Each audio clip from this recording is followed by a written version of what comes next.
What's going on, guys? This is Ryan with RK Outpost, and today I want to talk about what's going on tomorrow. And with that, I mean the release of Disney Plus, the highly anticipated release of Disney Plus, because it's going to feature The Mandalorian on day one. When Disney Plus gets released, the first episode of The Mandalorian will be live on there. That's what we're being told. Now, a lot of people, especially on my corner of YouTube here, I think are more excited for The Mandalorian than they are for Rise of Skywalker, which is something that's pretty impossible to fathom, but they feel like it would be really tough to salvage a lot of the sequel trilogy at this point, whereas The Mandalorian is a completely new story, and I get that. And to be honest, I feel the same way. I'm not interested at all in what's going on in the sequel trilogy right now, other than to kind of watch it burn. If it's a great movie, then I think a lot of us would be shocked and excited, but I don't think a lot of us think that it can be saved in that way. The Mandalorian, however, is different. And you can just see the way people are reacting to it, that they want to like this so freaking badly. They want to like Mandalorian.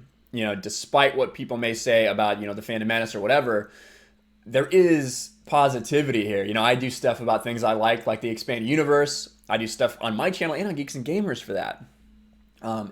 It might not always get the same clicks because it might not be about necessarily relevant topics, but it's still there. And I think that's something that people miss a lot. People want to be excited for this because it is Star Wars.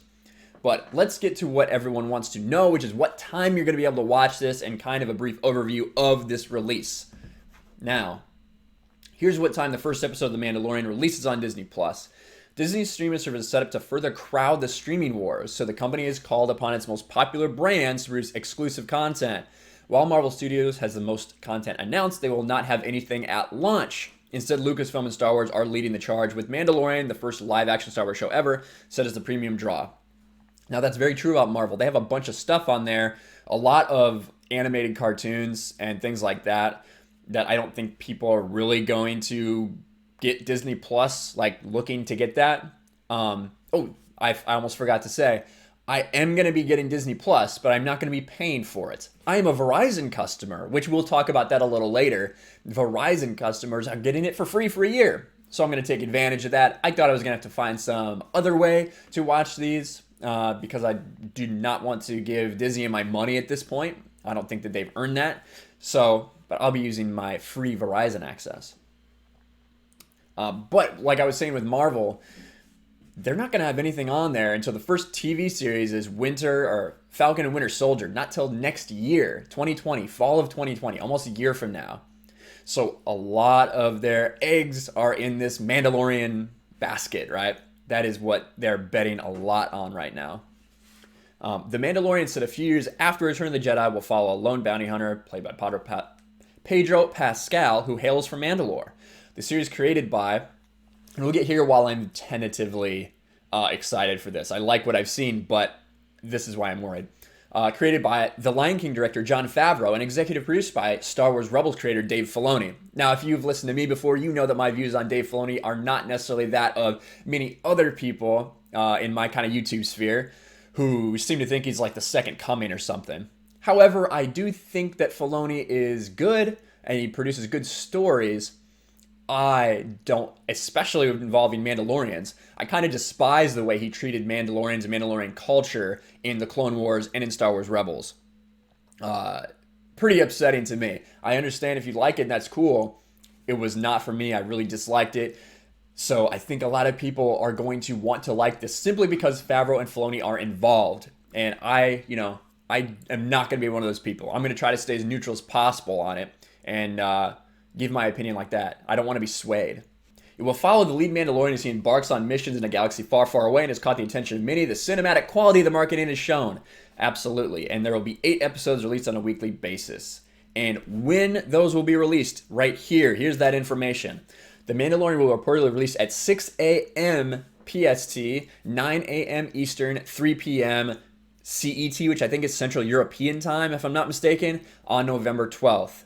So there you go. Tomorrow, 6 in the morning, my time, I'm going to be watching Mandalorian. Hopefully I can get it all in before I go to work, get a quick video recorded, and get that up for you guys. That would be great timing for me.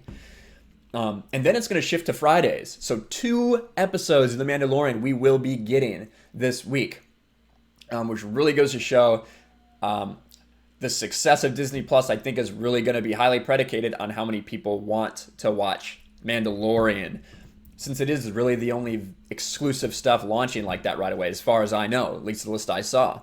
Let me take this off real quick. When you look at the catalog for Disney Plus, they want Star Wars to be this big draw. There's also going to be, when you look at the way that Disney's treated all of its old classic movies, they've kept it in the vault, right, and done limited releases here and there. One thing with Disney Plus is they're releasing so many of their old classics right away available for streaming. I think that's going to draw a lot of people, especially maybe the slightly older crowd that has a lot of nostalgia for that thing, into getting it. Instead of having to wait for something to come out of the vault and hoping you get it on Blu-ray and don't miss it, for $7 a month or $70 a year, you're going to get access to it. Like I said, with Marvel, they have 8 movies coming out from the MCU that are going to be available to stream day one, but none of them are very exciting. You have things like Thor: The Dark World, Avengers: Age of Ultron, Ant-Man, Captain Marvel will be on there. So that was really disappointing for a lot of people. Then they announced, I know you're disappointed about that. What about this? Avengers Endgame will be available at the launch. So that is something exciting too. If you haven't seen Avengers Endgame yet, which I'm pretty sure everyone in the freaking galaxy has, if you want to, then it will be available. But for Star Wars, The Mandalorian's big. When you look at what Bob Iger came out and said, that Star Wars movies are going to hiatus, with what happened with Benioff and Weiss's trilogy, who left for Netflix, and Rian Johnson's perpetual trilogy that's up in the air in discussions, doesn't sound like it's happening, let's just be honest. Star Wars is going to be primarily focused on Disney Plus for the next several years, starting with this show right here, The Mandalorian, while the films kind of take a back seat and they figure out kind of what they're doing, which, to be honest, is probably a good thing for them. One thing, the reason I wanted to talk about this Verizon thing is because I think it is very strategic, right? The fact that they're offering all Verizon Unlimited and Fios customers free Disney Plus, and that is to boost these numbers up. They are releasing 2 episodes of The Mandalorian this week. They really want people to get it this week. So I think what they're going to do is you're going to see all these people that sign up for it, in addition to all the people that get free accounts. And they're going to go to their shareholders, and for public perception's sake, they're going to say, wow, look at this. Look at all these people that signed up for Disney Plus, all these people that really want our content. And it's going to be a little bit artificial because so many people are going to be taking advantage of that free opportunity. But numbers are numbers, and that's what they're going to use to push it forward, to try to get this big head start and push more people out of the streaming war so they can be the dominant force. When you look at the marketing for this, I watch ESPN all the time, biggest sports network in the world. It's a subsidiary of Disney. They're owned by Disney. Not only do you see it in commercials, but just in their programming, they're talking about Star Wars. They're talking about Rise of Skywalker. They're talking about Mandalorian. So this massive media conglomerate is everywhere, and they are constantly pushing this. This is huge for Disney. This is huge for Bob Iger's legacy. He said that Disney Plus is like his baby. So it'll be interesting to see what the reaction is. We'll see if there's any hiccups at launch. We haven't been able to get an app yet, so I don't think it's going to release until this releases. So hopefully there's no things to worry about on this release, no technical difficulties. Wouldn't that be terrible? Wouldn't that give a lot of people an ammunition on YouTube to make videos about how inept the launch was? But we shall see. I want to hear from you guys. Are you getting Disney Plus? Are you getting it for free? Are you excited to watch The Mandalorian? I want to know. Make sure you let me know in the comments below. Subscribe, smash the like button, ring the bell for notifications, and I will talk to you guys later. Thanks for watching, everyone. And a special thank you to all my incredible patrons. I appreciate you guys so much. Want to check me out on Twitter or Instagram, or send something to my P.O. box? All the links are in the description.